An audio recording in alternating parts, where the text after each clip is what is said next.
Hey everyone, David and Kennedy here for another series of golf instruction from the farm. And this week we're going to cover how the lower body works, how the hips, such a pivotal action here, no pun intended there, I know. Such a really, really important aspect to get down, to help you hit it more solid, to put more force into the ball.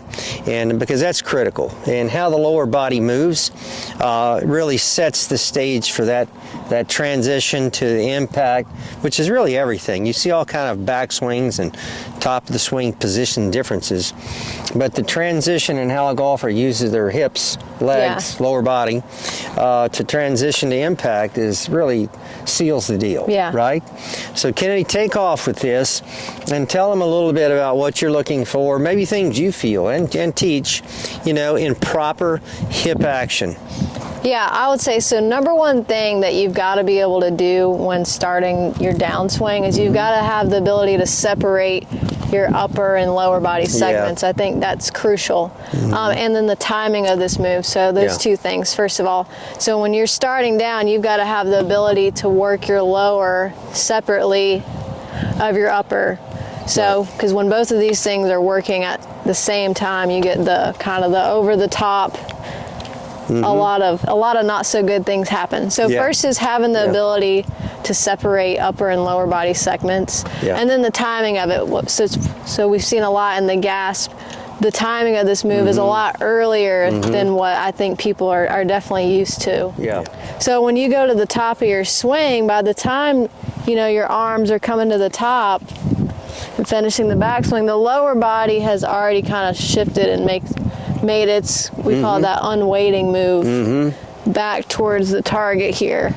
So the lower body has committed to the downswing before the upper finishes. Correct. Yeah, and that word really is descriptive here.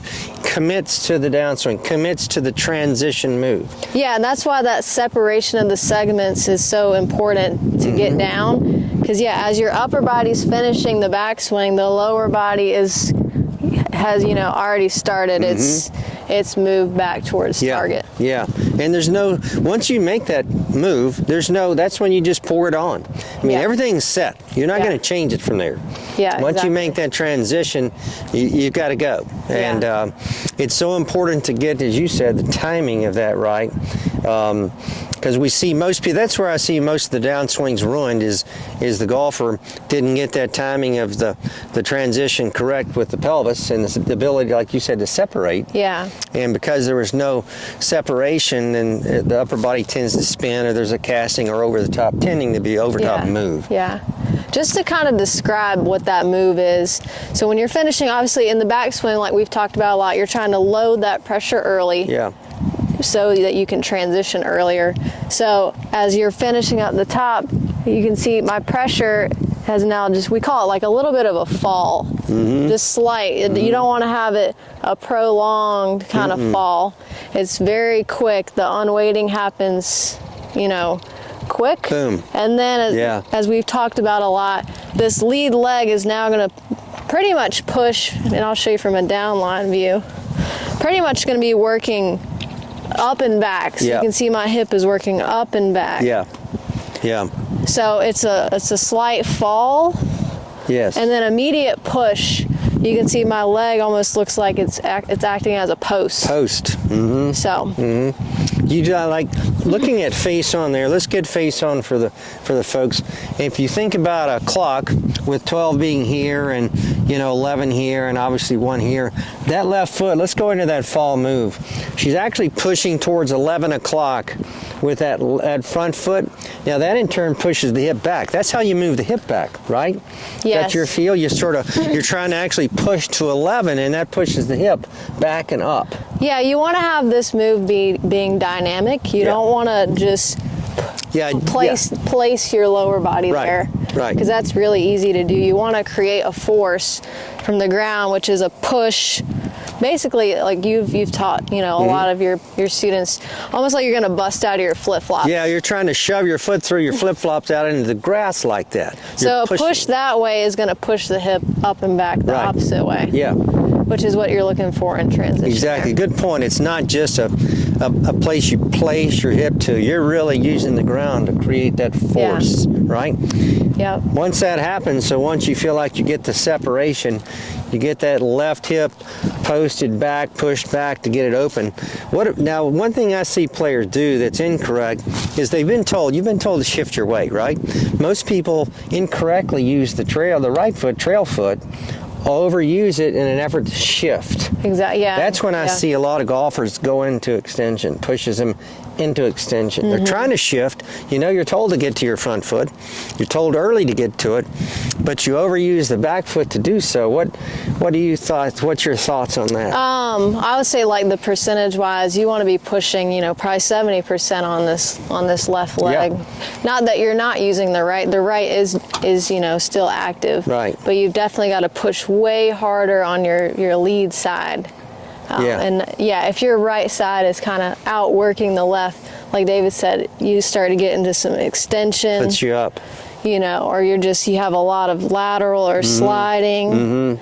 So you've got to have this one working this way as a post so that you're able to fire the golf club out in front.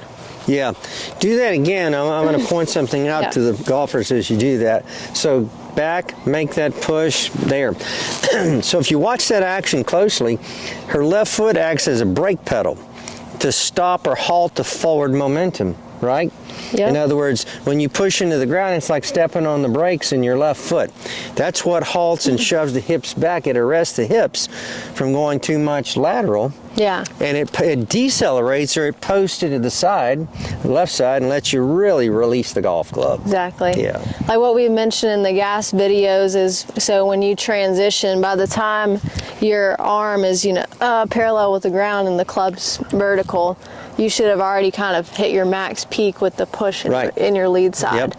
So that's why the timing of that move is so important. Yeah, we measure that quite a bit. If you're trying to push right here, kind of too late for you. Too late. You're going to have to dump the angles, stand up to try to get the club head to the ball. Big power loss. Definitely. Yeah, big power loss. So we're looking at the timing, and you mentioned at the outset here. Yeah. The timing of that move is just as important as how much you try to create that force. Yeah. So that's but great topic. One that's just a bedrock foundational for playing golf and hitting the golf ball and controlling the golf ball.